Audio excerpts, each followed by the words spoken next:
Man bija īstenībā šovasar smieklīga situācija, es biju palīgā, burgerīšu patirgot, un karēži pienāk tāds džekiņš jau, nezinu, tur 14, 15, 16 gadu pienāk džekiņš, viņš tāds saka, čau, man daudz sekotāji internetā, jūs man iedosiet ēdienu pavelti?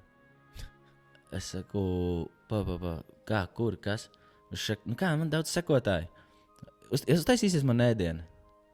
Es nezinu, es tāds pagriežos uz gābes, tur to džekiņu savējos, tāds saku, viņam, mēs kaut ko taisīsim, viņš tāds, nē, es tāds, es saku, pagā, un tas džekiņš tāds saka, iedodies man to ēdienu, un es viņam saku, I don't know, man, es saku, tu atnāc tā kā nostraļīt vienkārši ēdienu, viņš saka, es jau, man sekotāji, uztaisīsiet man burgerīt. Es saku, pagā, vecī, tu vienkārši straļī burgeri tagad. Jā, viņam pienākās. Viņam ģipa pienākās uzreiz tāds, viņš tāds, pagā, un viņš man skatās virsū acīs, un viņš tāds saka, pagā, tad nebūs? Jā.